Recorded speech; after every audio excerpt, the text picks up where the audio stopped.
Hello students. तो आज के लेक्चर में हम लोग एरोमेटिक कंपाउंड का दूसरा पार्ट डिस्कस करने के लिए जा रहे हैं। हमने लास्ट क्लास में एरोमेटिक कंपाउंड का जो मेन इंट्रोडक्शन पार्ट था वो हमने कर रखा था। इस पार्ट में हम लोग मेनली बात करेंगे कि इलेक्ट्रोफिलिक एरोमेटिक सब्स्टिट्यूशन रिएक्शन जो है, ठीक है, ये क्या होता है और ये कितने टाइप का होता है। इन जनरल हम लोग बात कर रहे हैं और इसमें बहुत सारे तुम्हारे केसेस आ सकते हैं, वो हम धीरे धीरे डिस्कस करेंगे। तो देखिए, सबसे पहले यहाँ पे हमने बेंजीन लिया, इसमें एक इलेक्ट्रोफाइल से हमने रिएक्ट करा। अब हमें पता है अच्छे से कि जो बेंजीन होता है उसके इलेक्ट्रॉन क्लाउड बिल्कुल प्लेन के ऊपर और प्लेन के नीचे जस्ट पैरेलल होता है, ठीक है। तो इलेक्ट्रॉन क्लाउड चूंकि फुल्ली एक्सपोज होते हैं, तो फुल्ली एक्सपोज इलेक्ट्रॉन क्लाउड के कारण आराम से इलेक्ट्रोफाइल उस पर आके अटैक कर सकता है। तो इसीलिए इलेक्ट्रोफाइल इजिली इस बेंजीन पे जाकर अटैक कर सकता है। उसके बाद यहाँ पे ध्यान से देखेंगे प्रोडक्ट के प्रोडक्ट में H प्लस जो है वो रिप्लेस हो रहा है, क्योंकि H प्लस का नेचर इलेक्ट्रोफाइल है एंड इस एरोमेटिक कंपाउंड में सब्स्टिट्यूशन किया जा रहा है। इसलिए रिएक्शन का जो नाम है उस रिएक्शन का नाम क्या दिया गया है, इलेक्ट्रोफिलिक एरोमेटिक सब्स्टिट्यूशन रिएक्शन, जिसे शॉर्ट में हम EASD कहते हैं। अब देखो यहाँ पे हमने टाइप्स ऑफ EAS का रिएक्शन दिखाया था। सबसे पहला रिएक्शन होता है हैलोजेनेशन, जिसमें कि देखो ध्यान से बेंजीन लिया, उसमें एक हैलोनियम आयन, ठीक है। इस आयन का नाम हो गया हैलोनियम आयन बोल सकते हैं या हैलोजेनियम आयन बोल सकते हैं। ये तुम्हारा नाइट्रोनियम आयन हो जाएगा। नाइट्रोनियम आयन यहाँ पे इलेक्ट्रोफाइल के साथ यूज करोगे। देखो ध्यान से हैलोजन में क्या हुआ है कि हैलोनियम आयन जो है वो आके बेंजीन पे अटैक करेगा और H प्लस को रिप्लेस करेगा। उसी तरह नाइट्रेशन में NO2 प्लस आकर अटैक कर रहा है बेंजीन पे और H प्लस को रिप्लेस कर रहा है। तो इस रिएक्शन को हम नाइट्रेशन कहते हैं। सल्फोनेशन में SO3 जो कि एक न्यूट्रल न्यूक्लियोफाइल है, ठीक है, SO3 न्यूट्रल न्यूक्लियोफाइल बेंजीन पे आके अटैक कर रहा है, क्या बना रहा है, सल्फोनिक एसिड। इस रिएक्शन को हम सल्फोनेशन बोल रहे हैं। Friedel craft alkylation, actually Friedel craft reaction होता है जिसके दो टाइप होते हैं, अल्काइलेशन एंड असाइलेशन। तो सबसे पहले अल्काइलेशन की हम लोग बात करते हैं। यहाँ पे बेंजीन में हमने अल्काइल कार्बोकेटाइन दिया हुआ है, ठीक है। ये अल्काइल कार्बोकेटाइन यहाँ पे आके अटैक करेगा और H प्लस को जाकर रिप्लेस करेगा, ठीक है। H प्लस यहाँ से जाकर रिप्लेस हो जाएगा, तो आप इसे कहते हैं फ्रेडल क्राफ्ट अल्काइलेशन रिएक्शन, ठीक है। उसी तरह से फ्रेडल क्राफ्ट असाइलेशन रिएक्शन क्या होता है, तो बेंजीन में असाइलियम आयन, ठीक है, ये आपका जो है ये क्या है, असाइलियम आयन है और असाइलियम आयन का आकर अटैक होता है और अटैक होने के बाद हमारा जो बनता है कंपाउंड, इस रिएक्शन को हम कहते हैं फ्रेडल क्राफ्ट असाइलेशन रिएक्शन, ठीक है। तो यहाँ तो हमने इन जनरल इन सारे रिएक्शन के बारे में बात की। उसके बाद हम स्टेप बाय स्टेप इन सारे रिएक्शंस का हम लोग मैकेनिज्म करेंगे, ठीक है। तो पहले यहाँ तक नोट करो, फिर आगे कंटिन्यू करते हैं।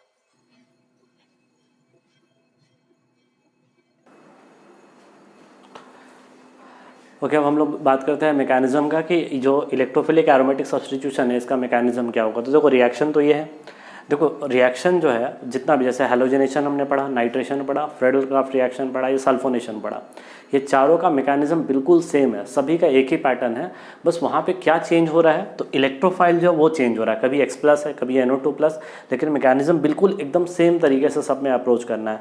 तो अगर हम एक का मैकेनिज्म जान जाएंगे तो बाकी सारे का मैकेनिज्म का अप्रोच क्या होगा, बिल्कुल सेम होगा, ठीक है। तो आइए देखते हैं सबसे पहला स्टेप में क्या होगा, formation of sigma complex. Actually इसका नाम है सिग्मा कॉम्प्लेक्स। देखो यहाँ पे बेंजीन का पाई इलेक्ट्रॉन इलेक्ट्रोफाइल पे अटैक किया, तो पाई इलेक्ट्रॉन किसी एक की तरफ शिफ्ट हो गया, सपोज मान लो इस कार्बन पे शिफ्ट हो गया, तो इससे इलेक्ट्रोफाइल जुड़ गया और इस पे आ गया पॉजिटिव चार्ज। चूंकि ये एरोमेटिक से नॉन एरोमेटिक की तरफ जा रहा है, इसलिए तुम्हारा ये जो रिएक्शन है क्या क्या होगा, काफ़ी स्लो होगा, इसलिए इससे यही हमारा क्या हो जाएगा, RDS हो जाएगा, ठीक है। तो अगर ये हमारा RDS है तो उसके बेसिस पे रेट ऑफ रिएक्शन अगर हमने लिखना हो तो रेट ऑफ रिएक्शन क्या लिख सकते हैं, K into benzene into electrophile लिख सकते हैं, ठीक है। और इसमें आपका ऑर्डर जो हो जाएगा वो क्या हो जाएगा, आपका 2 हो जाएगा, ठीक है। अब उसके बाद देखो ये जो पॉजिटिव चार्ज यहाँ आ रहा है तो रेजोनेंस स्टेबलाइज्ड है, तो रेजोनेटिंग स्ट्रक्चर इसका हमने बना दिया और उसके बाद इसका रेजोनेंस हाइब्रिड बना दिया, ठीक है। इस आयन को हम नाम क्या देते हैं, अरेनियम आयन। आप इसे भी अरेनियम आयन बोल सकते हो, इसे भी, इसे भी, इसे भी, ठीक है। आप सभी को अरेनियम आयन नाम दे सकते हो। तो ये आपका अरेनियम आयन हो गया, या इसी को हम कहते हैं सिग्मा कॉम्प्लेक्स, ठीक है। अब उसके बाद सेकेंड स्टेप में होता है लॉस ऑफ प्रोटॉन। तो जैसे कि पॉजिटिव चार्ज यहाँ पर है, तो इस पॉजिटिव चार्ज के रिस्पेक्ट में ये जो हाइड्रोजन होगा ये अल्फा हाइड्रोजन होगा, तो इस हाइड्रोजन का क्या होगा, लॉस होगा, क्योंकि after loss of alpha hydrogen वहाँ पे क्या हो जाएगा, एरोमेटिसिटी आ जाएगा, तो यहाँ पे H लूज हो जाएगा, तो यहाँ पे क्या बन जाएगा, एक बॉन्ड बन जाएगा, तो एरोमेटिक आ गया। ऑब्वियसली तुम्हारा ये रिएक्शन क्या होगा, फास्ट होगा, क्योंकि तुम्हारा वो एरोमेटिसिटी की तरफ जा रहा है, तो ऑब्वियसली बहुत जल्दी जाना चाहेगा, ठीक है, नॉन एरोमेटिक से एरोमेटिक। अब उसी का हमने एनर्जी प्रोफाइल डायग्राम बना दिया। देखो रिएक्टेंट तो हमने देख लिया भाई, ये है प्रोडक्ट, हमारा पता है क्या है, ठीक है। ट्रांजिशन स्टेट 1 में क्या हो रहा था कि इलेक्ट्रोफाइल आ रहा था बेंजीन के पास, तो यही एक बॉन्ड, ये वाला बॉन्ड टूट रहा था, ये बॉन्ड इससे बन रहा था। ट्रांजिशन स्टेट 2 में क्या था, H के साथ बॉन्ड टूट रहा था। देखो H को हमने डॉटेड से दिखाया, जहां जहां जो चार्ज अपीयर हो रहा था वो चार्ज हमने दिखाया, ठीक है। अब इन दोनों ट्रांजिशन स्टेट में किसका एनर्जी ज़्यादा होगा, तो ऑब्वियसली पहले वाले का ज़्यादा होगा, क्योंकि वहाँ पर ठीक है क्या हो रहा है कि बेंजीन का एरोमेटिसिटी लूज हो रहा है, तो इसलिए पहला वाले का पीक ज़्यादा होगा, सेकंड वाले ट्रांजिशन स्टेट का पीक कम होगा। और इंटरमीडिएट हमारा क्या बना है, अरेनियम आयन, तो ये इन दोनों के बीच में इंटरमीडिएट आ गया, ठीक है। तो इस रिएक्शन को देख के लग रहा है रिएक्शन क्या है आपका, एक्सोथर्मिक है। वो इसलिए क्योंकि कार्बन हाइड्रोजन का बॉन्ड ब्रेक हो रहा है, और जो भी तुम्हारा उसके साथ हाइड्रोजन के जगह जा रहा है बॉन्ड बनाने के लिए इलेक्ट्रोफाइल, वो जो कार्बन हाइड्रोजन बॉन्ड के रिस्पेक्ट में बात करेंगे तो वो बॉन्ड स्ट्रेंथ क्या होता है, ज़्यादा होता है, इसलिए ओवरऑल रिएक्शन क्या होता है, एक्सोथर्मिक होता है। अब सवाल ये होता है कि अगर मान लेते हैं अगर हम बेंजीन के सारे हाइड्रोजन को ड्यूटेरियम से रिप्लेस कर दें, देखो यहाँ पे देखो ध्यान से, हमने यहाँ पे बेंजीन लिया, इसको इलेक्ट्रोफाइल से अटैक कराया, इसका रेट R1 था। अब बेंजीन के सारे हाइड्रोजन को रिप्लेस कर दिया विद ड्यूटेरियम, ठीक है, और ड्यूटेरियम से रिप्लेस करने के बाद हम देख रहे हैं इसका रेट R2 है। तो हमने ये देखा कि जो रेट R1 है R2 दोनों सेम है, मतलब अगर हाइड्रोजन को ड्यूटेरियम से रिप्लेस कर भी दे तो भी इलेक्ट्रोफिलिक एरोमेटिक सब्स्टिट्यूशन का रेट सेम होता है। तो ऐसा क्यों, क्योंकि देखो रेट डिटरमाइनिंग जो स्टेप है वो हमारा क्या है, रेट डिटरमाइनिंग स्टेप है attack of electrophile. CH bond जिस स्टेप में टूट रहा है वो स्टेप क्या है, फास्ट है। तो फास्ट स्टेप जो होता है वो कभी भी रेट को डिटरमाइन नहीं करता है, इसलिए यहाँ पर हमने देखा कि जो RDS होता है वो RDS है तुम्हारा क्या, attack of electrophile, not breaking of CH bond. इसलिए अगर हाइड्रोजन को ड्यूटेरियम से रिप्लेस कर भी दे तो भी उसके रेट पे कोई फर्क नहीं पड़ेगा। तो इसलिए rate of ES will be same if hydrogen of benzene ring will be replaced by deuterium. तो इस बात को हमेशा अच्छे से याद रखेंगे। उसके बाद अरेनियम आयन जो है वो हमने देखा यहाँ पे कि ये रेजोनेंस स्टेबलाइज्ड आयन है, और रेजोनेंस स्टेबलाइज्ड आयन होने के कारण ठीक है हम अरेनियम आयन को आइसोलेट भी कर सकते हैं, क्योंकि इंटरमीडिएट का स्टेबिलिटी क्या है, अच्छा खासा है रेजोनेंस के कारण, ठीक है। तो इसलिए अरेनियम आयन को आप आइसोलेट भी कर सकते हो। तो यहाँ तक लिखो, फिर आगे हम लोग कंटिन्यू करते हैं।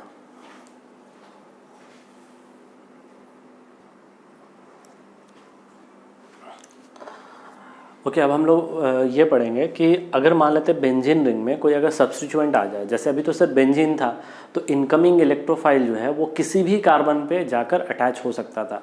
लेकिन अगर मान लेते बेंजीन में पहले से ही कोई ग्रुप अगर अवेलेबल हो, ठीक है, यानी मोनो सब्स्टिट्यूटेड अगर बेंजीन हो, तब इलेक्ट्रोफाइल जब आएगा तो वो एग्जैक्टली तुम्हारा किस पोजीशन पे जाके अटैक करेगा, क्योंकि जब इलेक्ट्रोफाइल अगर कोई आ जाएगा, ठीक है, तो उसके सामने 3-3 पोजीशन दिखेगा, ठीक है। कहने का मतलब ये है कि सिंपल आप ये समझो कि सपोज मान लो कि हमारे पास बेंजीन रिंग था, कोई इलेक्ट्रोफाइल आ रहा है अटैक करने के लिए, ऑब्वियसली सारा कार्बन आइडेंटिकल है, कहीं भी इलेक्ट्रोफाइल अटैक कर सकता है। लेकिन अगर मान लेते हैं यहाँ पर अगर हम लोग ग्रुप G लगा दें, ठीक है, तो क्या होगा कि अब ग्रुप G के रेस्पेक्ट में वो यहाँ पे अटैक कर सकता है, ऑर्थो पे, या तो मेटा पे अटैक कर सकता है, या तो पैरा पे अटैक कर सकता है, ठीक है। तो अब ये 3-3 पॉसिबिलिटी होगा। तो अब यही हम लोग को यहाँ पे पढ़ने जा रहे हैं, इस पूरे सेक्शन में हम लोग यही पढ़ेंगे कि जो ग्रुप G है वो कैसे इनकमिंग इलेक्ट्रोफाइल के ओरिएंटेशन को तुम्हारा बताता है कि हाँ इलेक्ट्रोफाइल जो होगा वो इस पोजीशन पे जाके अटैच होगा, ठीक है। तो आइए हम लोग पढ़ते हैं इसके बारे में। देखो यहाँ पे इलेक्ट्रोफाइल लिया, ये ग्रुप G1 लगा हुआ है, तो अभी चलो अभी हमें ओरिएंटेशन नहीं पता, अभी हम बस यहाँ ये शो करने का कोशिश कर रहे हैं कि जो इलेक्ट्रोफाइल है वो यहाँ पे बेंजीन से जाके अटैच हो गया, ठीक है। यहाँ पे हमने बेंजीन सिंपल लिया, और यहाँ पे मान लो कि हमने बेंजीन पे G2 ग्रुप लगा दिया, इलेक्ट्रोफाइल को रिएक्ट कराया, तो इलेक्ट्रोफाइल जाके अटैच हो गया। अब यहाँ पे रेट हमने लिख रखा R2, R1 एंड R3। अब जब इन तीनों रेट को हमने कंपेयर किया तो हमने ये पाया कि R2 जो है वो R1 से और R3 से ज़्यादा है, ठीक है। तो मतलब ये कि हम इस बेंजीन को क्या मान लिए, रेफरेंस मान लिए, ठीक है। इस बेंजीन को रेफरेंस मान लेते हैं। तो बेंजीन में अगर इलेक्ट्रोफिलिक सब्स्टिट्यूशन होना है तो उसके लिए रेट R1 है। अब सपोज हमने उस पर कोई ग्रुप अटैच किया, अगर ग्रुप अटैच करने के बाद मान लेते हैं कि जो रेट ऑफ EAS होगा या rate of electrophilic aromatic substitution reaction है वो बेंजीन के रिस्पेक्ट में बढ़ गया, तो बढ़ गया मतलब कौन सा, यानी कि ग्रुप G1 लगाने से इसके रिस्पेक्ट में देखेंगे तो रेट यहाँ पे बढ़ गया, लेकिन ग्रुप G2 लगाने से इसके रिस्पेक्ट में क्या हो गया, रेट यहाँ पे घट गया। तो रेट के बेसिस पे, rate of electrophilic aromatic substitution के बेसिस पे हम लोग ग्रुप को बोलते हैं activating and deactivating group. Suppose अगर मान लो किसी ग्रुप के बेंजीन में लगाने से रेट ऑफ EAS बेंजीन के रेस्पेक्ट में बढ़ जाता है, तब उस ग्रुप को हम कहते हैं एक्टिवेटिंग ग्रुप।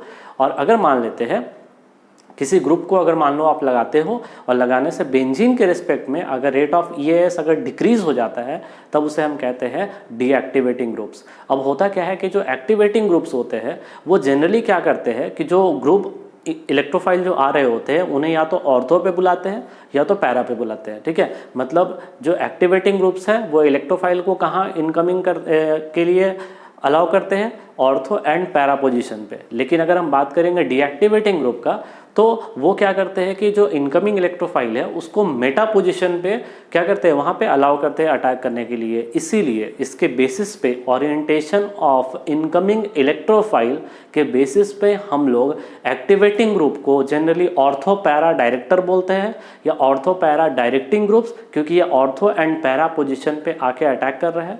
लेकिन अगर हम मेटा डायरेक्टिंग ग्रुप की बात करें या डीएक्टिवेटिंग ग्रुप की बात करें, तो ये ग्रुप क्या करते हैं, इनकमिंग इलेक्ट्रोफाइल को चूंकि मेटा पोजीशन पे अटैक करने के लिए अलाउ करते हैं, इसलिए इन्हें हम क्या कहते हैं, डीएक्टिवेटिंग ग्रुप और मेटा डायरेक्टिंग ग्रुप्स और मेटा डायरेक्टर्स, ठीक है।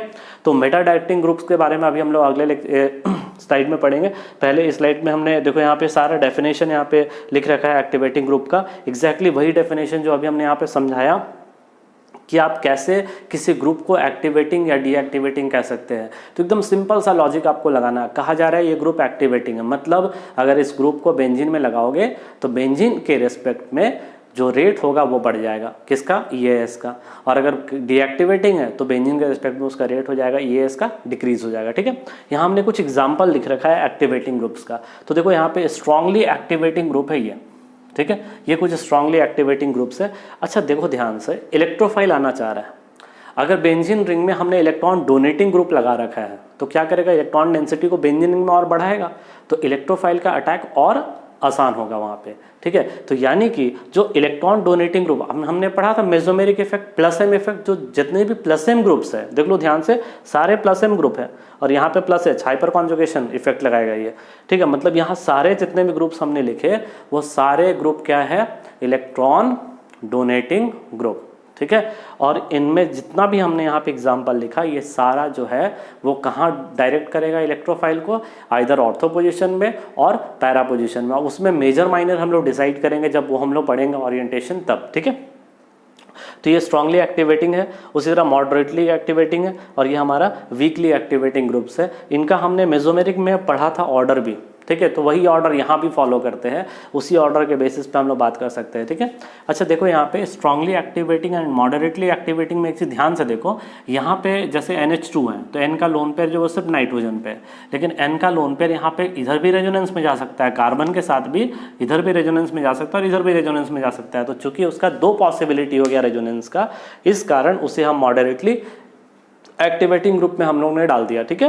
लेकिन NH2 के पास तो बस एक ही पॉसिबिलिटी है, वो बेंजीन रिंग पे ही जा सकता है, इसलिए उसे हम क्या बोल रहे हैं, स्ट्रांगली एक्टिवेटिंग ग्रुप्स बोल रहे हैं। तो ये कुछ एग्जांपल्स हो गए तुम्हारा किसका, strongly activating, moderately activating and weekly activating group. ये जितने भी ग्रुप यहाँ पे हमने मेंशन किया है वो सारे ग्रुप इनकमिंग इलेक्ट्रोफाइल को ऑर्थो एंड पैरा पोजिशन में डायरेक्ट करते हैं। तो यहाँ तक पहले कंटिन्यू कर लिख लो, उसके बाद फिर हम लोग देखते हैं फिर आगे क्या होगा।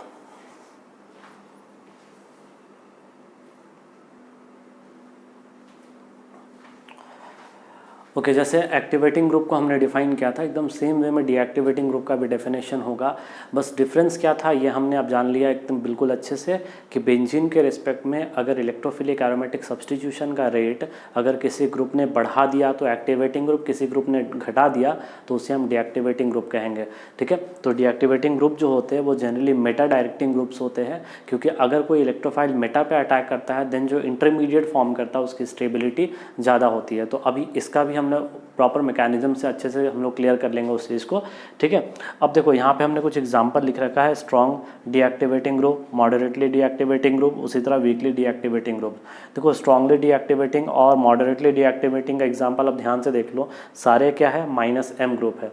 यहाँ पे हैलोजन्स का जो केस है वो थोड़ा ध्यान से अच्छे से समझना कि हैलोजन के पास होते क्या है, लोन पेयर, ठीक है। अब लोन पेयर होने के कारण क्या होता है, ये इनकमिंग इलेक्ट्रोफाइल को ऑर्थो और पैरा पे डायरेक्ट करते हैं। देखो अभी तक हमने यहाँ सारा जो एग्जाम्पल था, ये रो 1 रो 2 के जितना भी एग्जाम्पल यहाँ पे, ये सारे इनकमिंग इलेक्ट्रोफाइल को कहाँ पे बुला रहे हैं, मेटा पे। लेकिन जो हैलोजेंस है वो कहाँ बुला रहे हैं, ऑर्थो पे एंड पैरा पे। तो अब इन्हें डीएक्टिवेटिंग ग्रुप के कैटेगरी में भी डाल दिया है। तो देखो डीएक्टिवेटिंग ग्रुप को डिसाइड हम लोग किस बेसिस पे करते हैं, रेट के बेसिस पे। और ऑर्थोपैरा या मेटा डायरेक्टिंग जो ग्रुप है वो हम लोग कैसे डिसाइड करते हैं, तो इंटरमीडिएट कहाँ कितना ज़्यादा स्टेबल बन रहा है। तो होता क्या है कि हैलोजेंस के पास चूंकि लोन पेयर होते हैं, तो लोन पेयर के कारण इंटरमीडिएट का स्टेबलाइजेशन जो है वो ऑर्थो और पैरा पे जब अटैक होता है तब ज़्यादा होता है। इसलिए हैलोजेंस को हम लोग क्या बोलते हैं कि ये डीएक्टिवेटिंग ग्रुप्स है and ortho para directing groups है। ठीक है, तो डीएक्टिवेटिंग ग्रुप्स भी है और साथ में हमने क्या कहा, ऑर्थो पैरा डायरेक्टिंग ग्रुप्स है। उसके बाद एक चीज़ और आप याद रखोगे कि जैसे मान लो कि हमने ये कहा कि जो बेंजीन रिंग है ये तुम्हारा क्यों डीएक्टिवेटिंग ग्रुप की तरह बिहेव करता है। जब बेंजीन में हम कोई हैलोजन को लगा देते हैं तो हैलोजन का स्ट्रॉन्ग क्या होता है, माइनस आई इफेक्ट, जो कि डोमिनेट करता है ओवर प्लस एम इफेक्ट। तो स्ट्रॉन्ग माइनस आई इफेक्ट के कारण हम ये बोलते हैं कि ये जो हैलोजेंस है ये क्या है, हाईली डीएक्टिवेटिंग ग्रुप्स है। तो अब देखो बात को अच्छे से यहाँ पे समझना ध्यान से कि अगर मान लो कि हमने एक इस तरह से एग्जाम्पल लिख लिया, हमने यहाँ पे हैलोजन लगा दिया, हमने यहाँ पे बेंजीन लगा दिया और हमने यहाँ पे NH2 ले लिया। अब A, B, ठीक है, और C। अब इन तीनों में हमसे ये पूछा जा रहा है कि बताइए rate of electrophilic aromatic substitution जो है वो किसका ज़्यादा होगा। अब हमें पता है ये एक्टिवेटिंग ग्रुप है, ये बेंजीन है और ये डीएक्टिवेटिंग ग्रुप है। अब ऑर्थोपैरा ये भी डायरेक्ट करता है, ऑर्थोपैरा ये भी डायरेक्ट करता है, लेकिन ये क्या है, डीएक्टिवेटिंग ग्रुप। तो सबसे ज़्यादा रेट किसका, C का, देन उसके बाद B का, देन उसके बाद A का। तो अगर मान लो इन तीनों में अगर हम लोग रेट ऑफ EAS की बात करें तो सबसे ज़्यादा C, फिर उसके बाद B एंड देन उसके बाद A। ठीक है, तो अब जैसे कि मान लो ये पॉइंट तो हमने यहाँ पे मेंशन कर दिया है कि लोन पेयर के कारण जो है वो इलेक्ट्रोफाइल को कहाँ पे अलाउ कर रहा है अटैक करने के लिए, आइदर ऑर्थो और पैरा पोजीशन पे। ठीक है, तो इसलिए ये जो हमने नोट करके लिखा है इस लाइन को एकदम बिल्कुल अच्छे से याद रखोगे, क्योंकि हैलोजन में लोग हमेशा कन्फ्यूज कर जाते हैं। हैलोजन के लोन पेयर को देखकर लोग इसे क्या बोल देते हैं, एक्टिवेटिंग बोल देते हैं। तो एक्टिवेटिंग नहीं है, halogens are deactivating but ortho para directing groups. तो इस बात को हमेशा याद रखोगे। तो यहाँ तक आप नोट करो, फिर आगे कंटिन्यू करते हैं।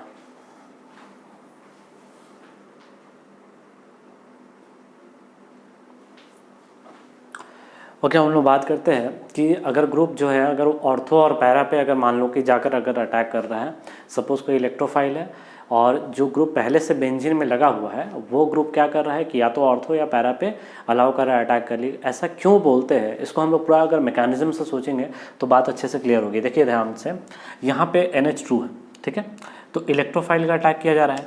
तो यहाँ पे ये जो दोनों प्रोडक्ट बन रहा है ना, ये दोनों प्रोडक्ट क्या हो जाएगा, मेजर होगा।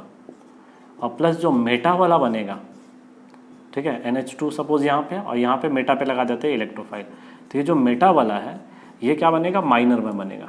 ठीक है, अगर हम बात करेंगे इसका तो इसका टोटल प्रोडक्ट बनेगा 3। ठीक है, 3 प्रोडक्ट बन रहा है, 1 2 3 प्रोडक्ट फॉर्म करेगा, जिसमें से ये माइनर है और ऑर्थो और पैरा वाला क्या है, मेजर है। इसी के बारे में हम लॉजिक ढूंढते थे भाई एग्जैक्टली क्या इसका रीज़न है। देखो यहाँ पे अगर इलेक्ट्रोफाइल ऑर्थो पे अटैक करता है, NH2 के ऑर्थो पे, देखो ऑर्थो पे अटैक कर रहा है, तो अगर ऑर्थो पे अटैक करेगा तो पॉजिटिव चार्ज इस पे आ गया, देख लो, फिर ये पॉजिटिव चार्ज रेजोनेंस में गया, फिर इस पे पॉजिटिव चार्ज आया, फिर ये रेजोनेंस में गया, फिर इस पे पॉजिटिव चार्ज आया। अगला स्ट्रक्चर नाइट्रोजन का लोन पेयर इसके पॉजिटिव चार्ज को क्या कर सकता है, स्टेबलाइज कर सकता है। ठीक है, अब देखो अगर पैरा पे अटैक करेगा इलेक्ट्रोफाइल, तो इलेक्ट्रोफाइल पैरा पे अटैक कर रहा है तो पॉजिटिव चार्ज इस पे आया, रेजोनेंस हुआ, पॉजिटिव चार्ज यहाँ पर आ गया। अब इसका 2 पॉसिबिलिटी है, नाइट्रोजन अपना लोन पेयर इसको दे सकता है या तो ये पाई इलेक्ट्रॉन भी यहाँ पे जा सकता है। तो 2 पॉसिबिलिटी, एक ये पॉसिबिलिटी हुआ जहाँ पे N पे कौन सा चार्ज आ जाएगा, प्लस चार्ज, और उसके बाद दूसरा पॉसिबिलिटी जब ये पाई इलेक्ट्रॉन इस पे जम करेगा तो यहाँ पे 2 और स्ट्रक्चर बन गया। यहाँ पर भी हमने देखा तो एक जो कार्बोकेटायन फॉर्म किया, ये कार्बोकेटायन नाइट्रोजन के लोन पेयर से स्टेबलाइज्ड हो रहा है। ठीक है, अब यहाँ देखो जब मेटा पे अटैक करेगा, तो मेटा पे जब अटैक किया तो पॉजिटिव चार्ज ये बन गया, फिर ये रेजोनेंस में गया, फिर ये रेजोनेंस में गया। तो यहाँ पर हमने ये देखा कि कहीं पर भी पॉजिटिव चार्ज जो है वो स्टेबलाइज नहीं हो रहा है bye lone pair of NH2। तो मतलब मेटा पे देखो, ऑर्थो पैरा में हमने क्या देखा कि N का लोन पेयर भी कार्बोकेटाइन को स्टेबलाइज कर रहा है, लेकिन मेटा पे हमने क्या देखा कि वहां पे N का लोन पेयर का कोई इन्वॉल्वमेंट नहीं है, वहां पर सिंपल NH2 जो है वो -I इफेक्ट लगा रहा है। लेकिन बाकी ऑर्थो और पैरा के केस में हमने क्या देखा कि वहां पर वो +M इफेक्ट लग रहा है by donating its lone pair. तो इसलिए हम ये बोलते हैं कि जो मेटा पे अटैक होता है उसके होने के चांसेस क्या होते हैं, कम होते हैं with respect to ortho and para, इसलिए वहां पे अटैक क्या होता है, ज़्यादा होता है। और हम NH2 को क्या बोलते हैं, ऑर्थो पैरा डायरेक्टर्स बोलते हैं या ऑर्थो पैरा डायरेक्टिंग ग्रुप्स बोलते हैं, इसलिए हमने कहा ऑर्थो पैरा पे बनेगा प्रोडक्ट मेजर और यहाँ पे प्रोडक्ट क्या बनेगा, माइनर। तो इसी को हमने यहाँ पे पॉइंट बना के मेंशन कर दिया है, आप एक बार इससे जरूर देखोगे तो और सब कुछ अच्छे से क्लियर हो जाएगा। जो यहाँ पे हमने मैकेनिज्म लिखा है उसी का यहाँ पे हमने पॉइंट बना के मेंशन कर रखा है, ठीक है। तो यहाँ तक नोट करो। उसके बाद हम लोग मेटा डायरेक्टिंग ग्रुप्स का देखेंगे कि उस पर मैकेनिज्म क्या होता है।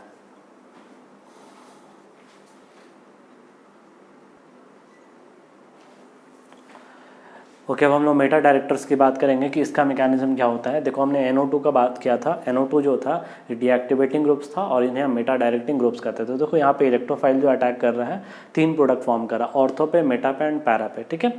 मेटा वाला जो प्रोडक्ट बन रहा है ये मेजर में है, ऑर्थो पैरा वाला क्या है, माइनर में है। अब हम लोग बात करते हैं कि जब ये ऑर्थो पे, मेटा पे, पैरा पे अटैक करता है तो इंटरमीडिएट क्या फॉर्म करता है। देखो ऑर्थो पे अटैक हुआ तो ये पाई इलेक्ट्रॉन इस पे शिफ्ट हो गया, पॉजिटिव इस पे आ गया, रेजोनेंस हुआ, पॉजिटिव इस पे आया, फिर रेजोनेंस हुआ, पॉजिटिव चार्ज इस पे आ गया, ठीक है। ध्यान से देखो ये पॉजिटिव चार्ज NO2 के एडजेसेंट में आ गया, मतलब NO2 के साथ कॉन्जुगेशन में आ गया।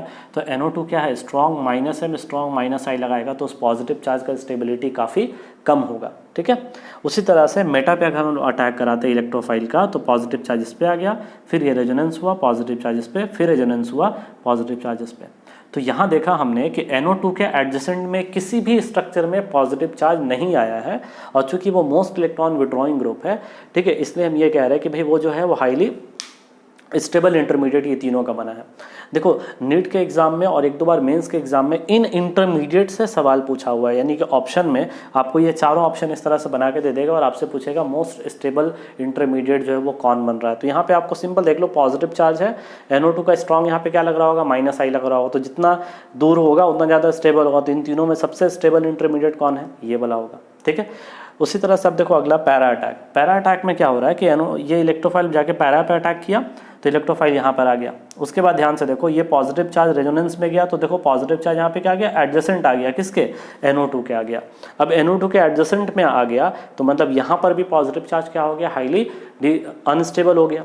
तो इसलिए हम ये बोल रहे हैं कि जब भी NO2 या इस तरह के इलेक्ट्रॉन विड्रॉइंग ग्रुप लगे होते हैं जिन्हें डीएक्टिवेटिंग ग्रुप जनरली कहा जाता है, अगर ये अटैच होते हैं तो क्या होता है कि वहाँ पर जो ग्रुप होते हैं, जो इलेक्ट्रोफाइल होते हैं, वो अटैक करने के लिए मैक्सिमम का किस पोजिशन को चाहते हैं, वो मेटा पोजीशन को, ठीक है। और जब मेटा पोजीशन को चाहते हैं तो इसलिए ये जो प्रोडक्ट आपका बन जाता है यहाँ मेजर बन जाता है और ये दोनों आपका क्या बनता है, माइनर फॉर्म में यहाँ पे बनता है, ठीक है। तो यहाँ तक आप लिखो, उसके बाद फिर आगे कंटिन्यू करते हैं।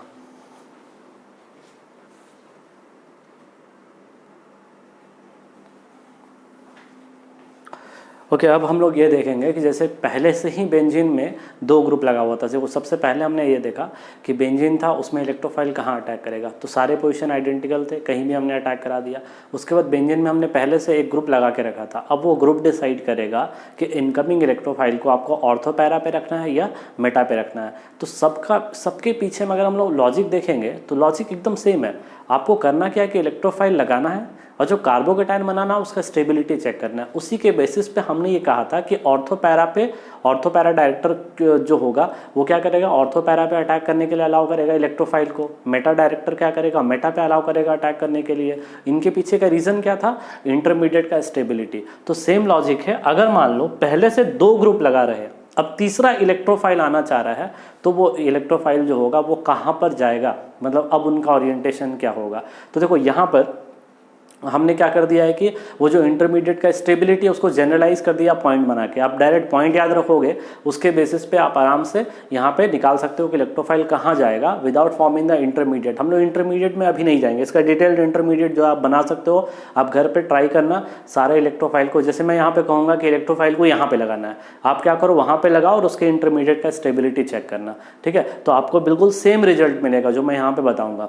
तो आप यहाँ पे देखो, यहाँ पे देखो सबसे पहला केस हमने लिया हुआ है कि अगर मान लो जो दोनों ग्रुप लगा है, दोनों ही ग्रुप एक्टिवेटिंग ग्रुप हो। अब आप लोगों को बहुत अच्छे से पता चल गया होगा कि एक्टिवेटिंग ग्रुप और डीएक्टिवेटिंग ग्रुप क्या होता है। तो हमने दोनों ग्रुप अगर एक्टिवेटिंग लगा रखा तो उसका भी तो 3 केस हो सकता है, दोनों ऑर्थो पे हो सकता है, दोनों मेटा पे हो सकता है, दोनों कहाँ हो सकता है, पैरा पे हो सकता है। तो जब दोनों ग्रुप एक्टिवेटिंग हो उस केस में वो ग्रुप ओरिएंटेशन इलेक्ट्रोफाइल का डिसाइड करेगा जो ग्रुप ज़्यादा एक्टिवेटिंग है। अब ये तो हमने जीओसी में भाई आराम से पढ़ रखा था। सपोज हमें OH और NH2 दिया रहे तो भाई ज़्यादा एक्टिवेटिंग कौन है, NH2। तो NH2 जो है वो डिसाइड करेगा कि इलेक्ट्रोफाइल कहाँ पर आएगा। मतलब यहाँ पे हमने इस केस में जीवन को ज़्यादा एक्टिवेटिंग अज्यूम कर लिया। तो ज़्यादा एक्टिवेटिंग मान लेंगे तो ओरिएंटेशन कौन डिसाइड करेगा, जीवन। तो अब हम लोग जो है वो जीवन के बेसिस पे डिसाइड करेंगे। मतलब अब हमें G2 को भूल जाना, G2 है ही नहीं, ठीक है। तो अब इलेक्ट्रोफाइल अगर आएगा तो तो वो कहाँ कहाँ अटैक कर सकता है, तो जीवन के रेस्पेक्ट पे ये दोनों ऑर्थो, एक ऑर्थो तो ब्लॉक कर लिया G2, तो मतलब एक पोजीशन ये मिला, एक पोजीशन ये मिला, ठीक है। तो अब देखो यहाँ पर हम लोग जो रिप्रेजेंट करेंगे प्रोडक्ट को वो कैसे करेंगे, इस तरह से। अगर सिंगल एरो होगा तो माइनर प्रोडक्ट है, डबल एरो होगा तो उससे थोड़ा सा ज़्यादा, ट्रिपल एरो में मतलब कि सबसे ज़्यादा प्रोडक्ट फॉर्म करेगा। तो यहाँ देखो जीवन के रेस्पेक्ट में, ठीक है, ये ऑर्थो पोजीशन है और ये पैरा पोजीशन है। मतलब इन दोनों जगह इलेक्ट्रोफाइल जो है वो आ सकता है। जनरली जो पैरा वाला होता है वो ज़्यादा स्टेबल होता है क्योंकि वहाँ रिपल्शन कम होता है, ठीक है। तो इसलिए पैरा वाला जो है हमने माइनर बनाया। देखो यहाँ पे 3 एरो हमने दिया, ठीक है, और ऑर्थो वाला को हमने 2 दे दिया। अब ध्यान से समझना, G2 के रेस्पेक्ट में अगर हम बात करेंगे तो ये ऑर्थो हो जाएगा और ये क्या हो जाएगा, पैरा हो जाएगा। तो G2 भी क्या चाहेगा, उस इलेक्ट्रोफाइल को चाहेगा वो ओरिएंट करे अपने रेस्पेक्ट में, ठीक है। तो G2 के रेस्पेक्ट में अगर हम जाएंगे तो यहाँ पर एक बन सकता है और यहाँ भी एक बन सकता है, ठीक है। तो इस तरह से हमने देखा कि G1 के रेस्पेक्ट में भी तुम्हारा क्या बन गया, जो हमारा प्रोडक्ट है वो अगर इन सभी में सबसे मेजर प्रोडक्ट पूछा जाएगा तो मेजर प्रोडक्ट कौन सा होगा, तो मेजर प्रोडक्ट क्या हो जाएगा, इलेक्ट्रोफाइल को हम यहाँ लगा देंगे तो वो मेजर प्रोडक्ट हो जाएगा, ठीक है। उसी तरह से अगर G1 और G2 अगर कहाँ पे हो, मेटा पोजीशन में होगा, ठीक है। तो देखो G1 के रेस्पेक्ट में यहाँ पर आएगा नेगेटिव, यहाँ नेगेटिव और यहाँ नेगेटिव, और G2 के भी रेस्पेक्ट में वहीं पर नेगेटिव है। लेकिन ओरिएंटेशन कौन डिसाइड कर रहा है, G1। तो जनरली पैरा प्रोडक्ट मेजर बनता है, ठीक है। तो इलेक्ट्रोफाइल जो है वो इस पोजीशन को यानी पैरा पोजीशन को अटैक करेगा। तो वो 3 हमने बनाया, ठीक है, और ऑर्थो वाले पे तुम्हारा 2 एरो बना दिया, ठीक है। और चूंकि ये मेटा पोजीशन है तो यहाँ तो तुम्हारा आएगा ही नहीं। अब चलते हैं हम लोग G1 G2। यहाँ पे अगर पैरा पे अगर लगा रहा है तो पैरा पे लगा रहेगा तो G1 ही डिसाइड करेगा ओरिएंटेशन। यहाँ भी G1 ने डिसाइड किया, यहाँ भी G1 डिसाइड करेगा, ठीक है। तो G1 डिसाइड करेगा तो यहाँ पे दोनों पोजीशन आइडेंटिकल है तो तुम्हारा ऑर्थो पे आ जाएगा तुम्हारा क्या, मेजर। और इसके रिस्पेक्ट में बात करेंगे तो एक आ जाएगा आपका माइनर, ठीक है। तो इस तरीके से हमने क्या देखा कि अगर G1 G2 2 ग्रुप लगा रहे हैं और दोनों ही ग्रुप अगर एक्टिवेटिंग है तो जो उनमें से मोस्ट एक्टिवेटिंग होगा वो डिसाइड करेगा कि जो इलेक्ट्रोफाइल है उसको आपको कहाँ लगाना है, ठीक है। तो देखो यहाँ पे इलेक्ट्रोफाइल का ओरिएंटेशन हमने डिसाइड कर दिया, जहाँ भी एरो दिख रहा है वहाँ पे आप इलेक्ट्रोफाइल लगा दो, मेजर प्रोडक्ट फॉर्म कर जाएगा, ठीक है। अब उसके बाद देखो अगला, अगर मान लेते दोनों ही ग्रुप डीएक्टिवेटिंग है, अगर दोनों ग्रुप अगर डीएक्टिवेटिंग होगा तो ऐसे केसेस में generally electrophilic aromatic substitution reaction का रेट काफ़ी स्लो होता है। लेकिन फिर भी अगर मान लेते हैं, अगर सवाल अगर आपसे पूछा जाएगा तो आप कैसे ओरिएंटेशन डिसाइड करोगे अगर 2 डीएक्टिवेटिंग ग्रुप लगा रहेगा तो 2 डीएक्टिवेटिंग ग्रुप के केस में जो मोस्ट डीएक्टिवेटिंग होगा उसके मेटा पोजीशन पे आपको लगा देना है क्या, आप इलेक्ट्रोफाइल। तो याद रखोगे मोस्ट डीएक्टिवेटिंग ग्रुप के मेटा पोजीशन में। तो देखो यहाँ में हमने मोस्ट डीएक्टिवेटिंग दिया G1, यहाँ पे G1 को अज्यूम कर ले रहे हैं मोस्ट डीएक्टिवेटिंग। तो इसका मेटा कौन है, तो इसका मेटा ये ऑर्थो हो गया और ये मेटा पे हो गया, मतलब कि यहाँ पे आपका बन जाएगा मेजर प्रोडक्ट, ठीक है। उसी तरह से तुम्हारा G1 का मेटा पोजीशन तुम्हारा कौन हो जाएगा, ऑर्थो मेटा, तो मतलब ये आपका मेजर प्रोडक्ट हो जाएगा। उसी तरह से G1 का मेटा पोजीशन में ये हो जाएगा, ये आपका मेजर प्रोडक्ट हो जाएगा, ठीक है। और अगर मान लेते हैं केस थर्ड बहुत इजी है। केस 1 केस थर्ड बिल्कुल आसान होता है। केस थर्ड में क्या है कि एक एक्टिवेटिंग हो और दूसरा डीएक्टिवेटिंग हो। उस केस में क्या करना है, तो अगर एक एक्टिवेटिंग और दूसरा डीएक्टिवेटिंग हो तो उस केस में जो एक्टिवेटिंग है वही ओरिएंटेशन डिसाइड करेगा, सिंपल है। तो डीएक्टिवेटिंग को भूल जाओ।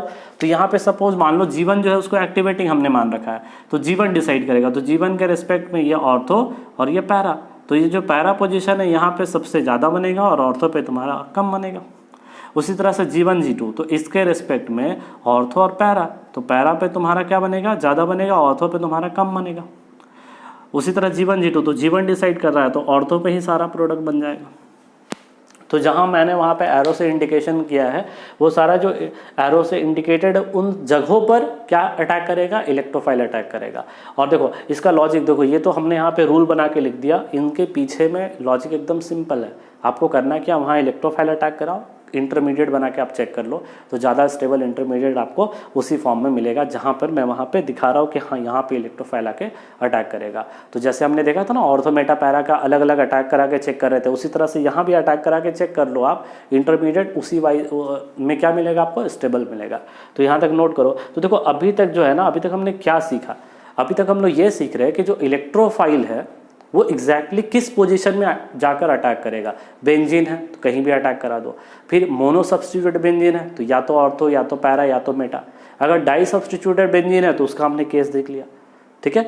अब ट्राई सब्स्टिट्यूशन में जनरली तुम्हारा नहीं हो पाता है क्योंकि वहाँ हिंड्रेंस बहुत ज़्यादा होता है, ठीक है। तो और ट्राई सब्स्टिट्यूशन भी होगा तो उसमें जो सबसे मोस्ट इलेक्ट्रॉन डोनेटिंग नेचर का होगा या मोस्ट एक्टिवेटिंग, उसके ओरिएंटेशन के अकॉर्डिंग आप डिसाइड कर सकते हो, ठीक है। अब हम लोग बात करेंगे कि अगर मान लो नैप्थलीन हो या एंथ्रासीन हो तो इसमें अगर इलेक्ट्रोफिलिक एरोमेटिक सब्स्टिट्यूशन कराना हो तो कैसे करेंगे, ठीक है। तो हम लोग अभी तक ये सीख रहे हैं कि इलेक्ट्रोफाइल कहाँ जाएगा, अब वो इलेक्ट्रोफाइल कैसे जनरेट होगा, ये सब अभी हम लोग आगे बढ़ेंगे। अभी हम लोग सिंपल बेसिक पे काम कर रहे हैं कि इलेक्ट्रोफाइल एग्जैक्टली किस जगह पे जाके अटैक करेगा। कोई एरोमेटिक कंपाउंड दिया है, ठीक है, तो रिएजेंट से तो आप पकड़ लोगे इलेक्ट्रोफाइल क्या बनेगा, लेकिन कहाँ अटैक करेगा ये सबसे ज़्यादा इंपॉर्टेंट है। तो इसलिए अभी तक हम लोगों ने यही पढ़ा है कि इलेक्ट्रोफाइल किस पोजिशन में जाकर अटैक करेगा। तो यहाँ तक नोट करो, फिर नैप्थलीन वगैरह के बारे में हम लोग बात करेंगे।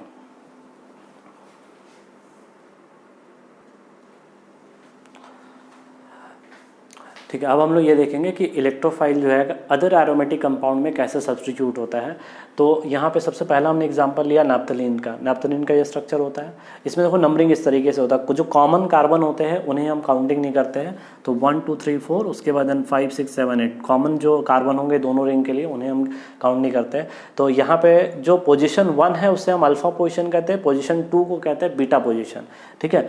तो जो सबसे ज़्यादा रिएक्टिव है, देखो ध्यान से यहाँ पे हमने अल्फा पोजिशन को मार्क किया हुआ है, बीटा वाले को कम किया है, बीटा वाले को माइनर कहा, अल्फा वाले को मेजर कहा। अब देखो इसके अगर मान लो इलेक्ट्रोफाइल इस पे अटैक करता है, देखो इस पे अटैक करा दिए, कार्बोकेटाइन इस पे बन गया, क्योंकि इसका तुम स्ट्रक्चर क्या बना सकते हो,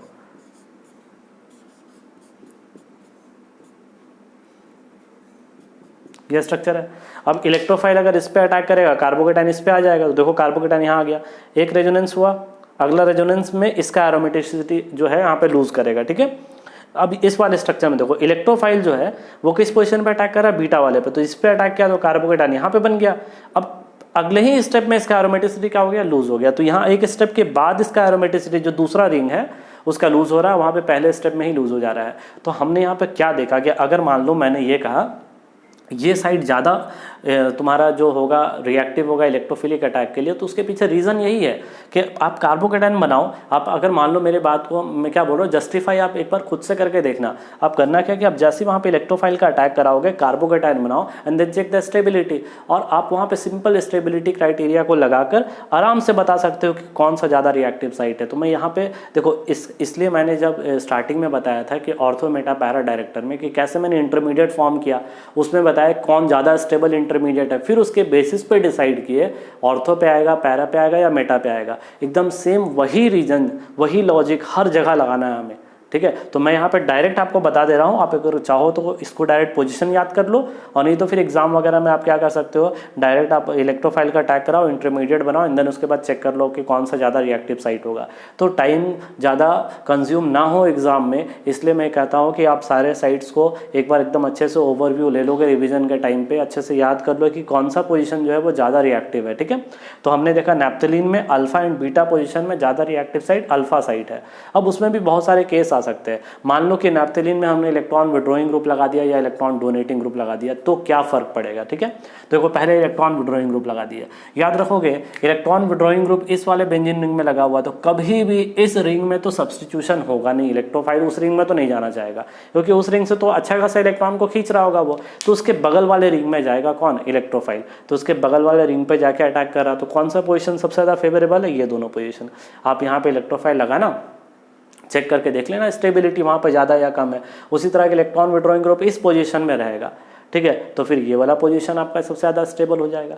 ठीक है, उसी तरीके से जैसे मान लो कि अगर इलेक्ट्रॉन डोनेटिंग ग्रुप रहेगा तो इलेक्ट्रॉन डोनेटिंग ग्रुप रहेगा तो ऑब्वियसली इलेक्ट्रोफाइल उसी रिंग में जाएगा क्योंकि वहाँ इलेक्ट्रॉन डेंसिटी ज़्यादा होगा, तो इसलिए देखो इसी रिंग में पैरा पे अटैक कर दिया। अगर इस पोजीशन में रहेगा तो ऑर्थो पे अटैक कर दिया क्योंकि पैरा तो यहाँ पे ब्लॉक है।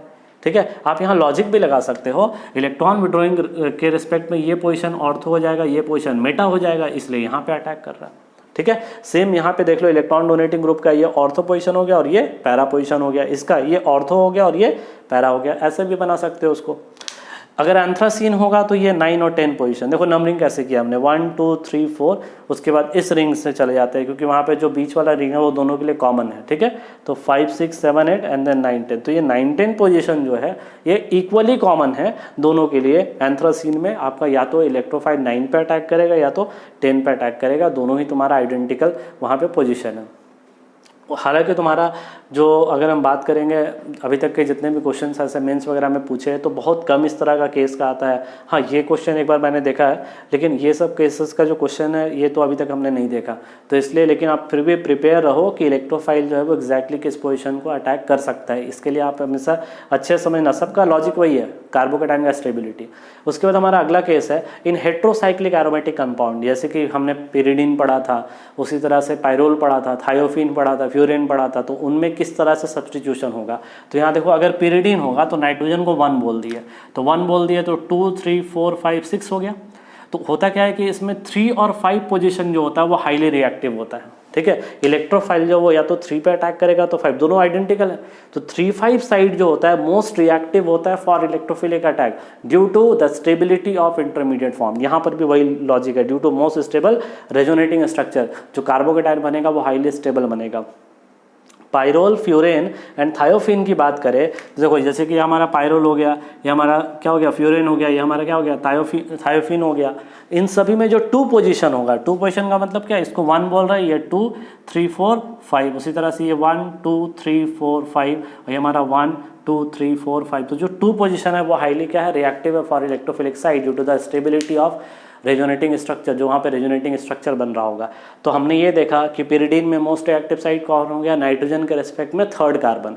उसी तरह से फ्यूरेन में कौन हो गया या पायरोल में कौन हो गया, जो पायरोल होगा तो नाइट्रोजन के रेस्पेक्ट में कौन सा पोजीशन, 2 पोजीशन। उसी तरह फ्यूरेन में ऑक्सीजन के रेस्पेक्ट में 2nd पोजीशन, थायोफिन में सल्फर के रेस्पेक्ट में 2nd पोजीशन जो होगा वहाँ पे इलेक्ट्रोफाइल आपको लगा देना है। तो आपको एकदम सिंपल क्वेश्चन रहेगा। क्वेश्चन आपको ये है, जैसे मान लो कि एक दो मैं यहाँ पे एग्जाम्पल लिख दे रहा हूँ। क्वेश्चन ये है, ये पिरिडीन हो गया, इस पे इलेक्ट्रोफाइल काटा है, बताइए प्रोडक्ट कहाँ पे बनेगा।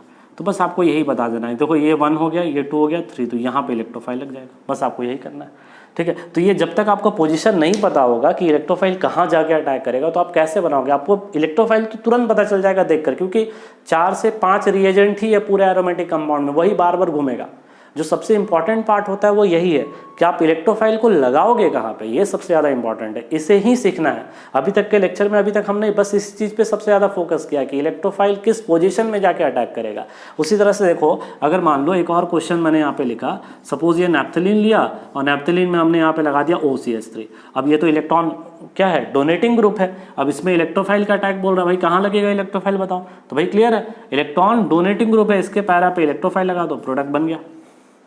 ठीक है, इस तरीके से हम लोग को अप्रोच करना है। तो यहाँ तक लिखो, अभी तक जो हमने पढ़ा उससे रिलेटेड अभी कुछ हम लोग सवाल करेंगे तो ज़्यादा अच्छे से क्लियर होगा। यहाँ तक पहले नोट करो।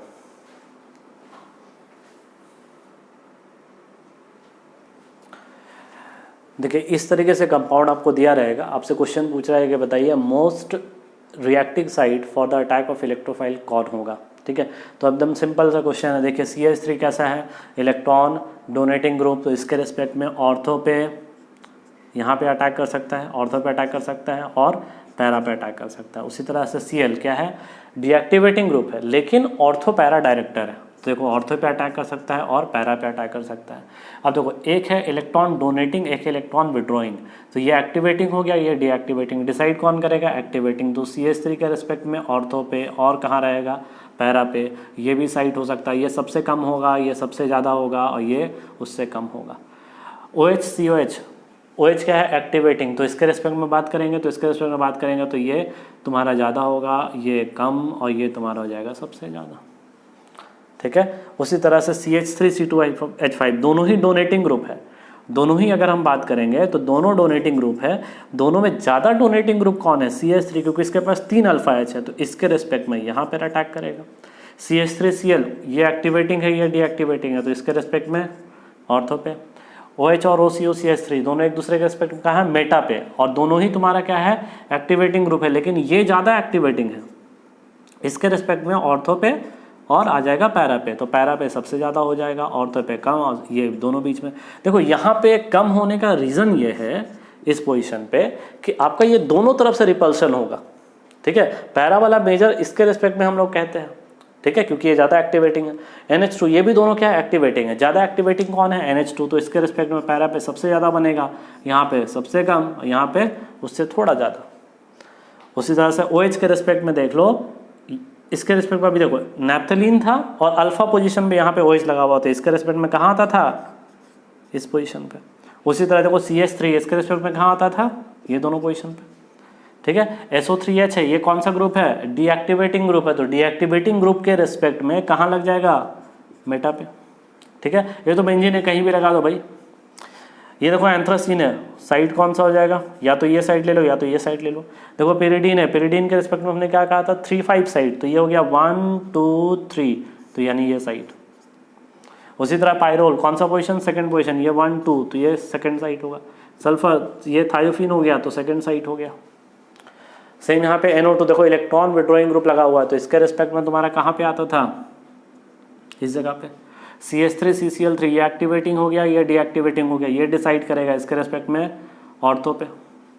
ये हो गया डीएक्टिवेटिंग, हो गया एक्टिवेटिंग, इसके रिस्पेक्ट में ऑर्थो पे और पैरा पे, तो सबसे ज़्यादा यहाँ बन जाएगा, उससे थोड़ा कम यहाँ पे बनेगा और सबसे कम यहाँ पे बन जाएगा।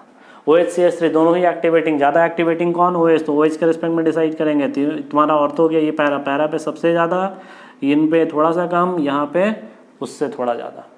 इस तरीके से क्वेश्चन यहाँ पे डिसाइड होता है। और भी एक दो तरह का क्वेश्चन है, उसको भी हम लोग यहाँ पे करेंगे, पहले यहाँ तक आप नोट करो।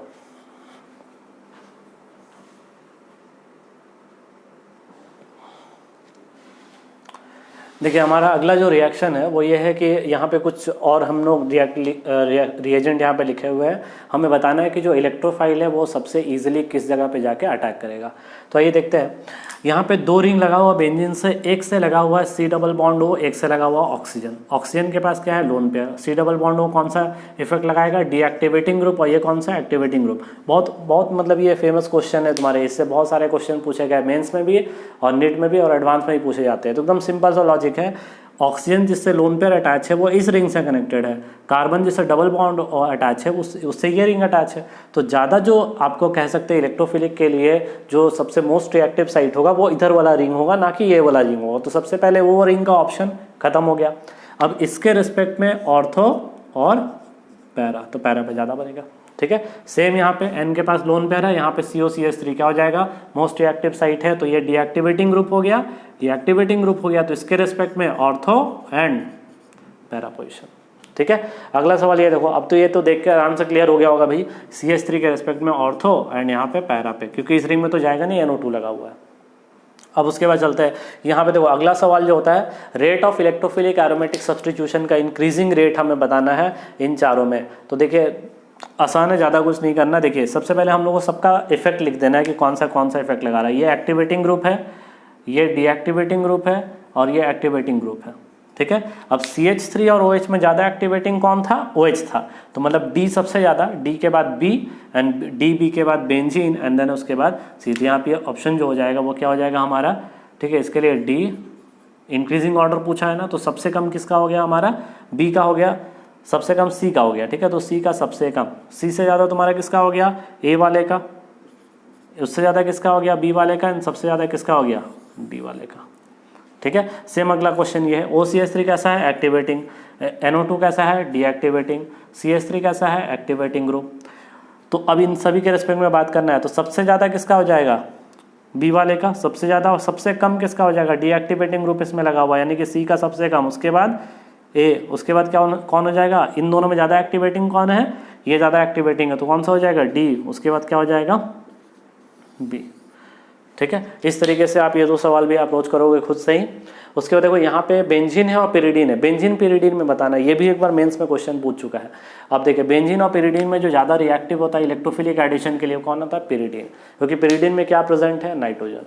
नाइट्रोजन प्रेजेंट होने के कारण मतलब वहाँ पे पोलर बॉन्ड आ गया, तो वो ज़्यादा रिएक्टिव होता है than benzene for substitution reaction, electrophilic substitution reaction. ठीक है, साथ ही साथ हम लोग यहाँ पे बात करते हैं पिरिडीन, पायरोल एंड फ्यूरेन में। सबसे पहले तो पायरोल और फ्यूरेन में बात करते हैं। तो ज़्यादा इसमें तुम्हारा अगर बात करेंगे रिएक्टिव, तो ज़्यादा रिएक्टिव कौन हो जाएगा, हम लोग अगर देखेंगे तो इंटरमीडिएट जो है वो किस में ज़्यादा स्टेबल बनेगा, इस वाले में प्लस आएगा तो ज़्यादा स्टेबल होगा कि ऑक्सीजन वाले में प्लस में ज़्यादा स्टेबल होगा। ऑब्वियसली एन वाले में अगर प्लस आएगा तो उसका स्टेबिलिटी ज़्यादा होगा, क्योंकि उसका जो माइनस आई होगा वो कम लगेगा। लेकिन ओ वाले में अगर प्लस आ जाएगा तो उसका स्टेबिलिटी क्या हो जाएगा, कम हो जाएगा। इसलिए हम इन दोनों में अगर बात करें तो एन वाला जो होगा ज़्यादा रिएक्टिव होगा दैन फ्यूरेन।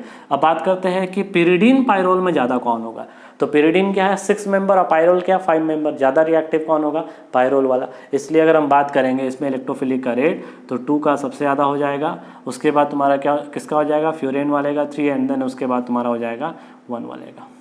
ठीक है, सेम फिर इस वाले क्वेश्चन को एक बार अप्रोच करोगे खुद से, रेट ऑफ EAS उसमें बताना है।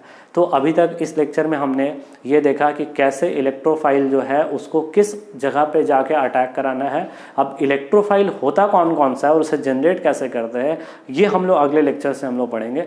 इस लेक्चर में हमने जितना भी बेसिक्स था एरोमेटिसिटी का, ठीक है, वो हमने कवर कर लिया है। अब अगले क्लास से हम लोग सारा रिएक्शन करेंगे, यानी जो हमने बताया था हैलोजिनेशन रिएक्शन, नाइट्रेशन रिएक्शन, उनके बारे में बात करेंगे। ओके, इस लेक्चर के लिए इतना ही, थैंक यू।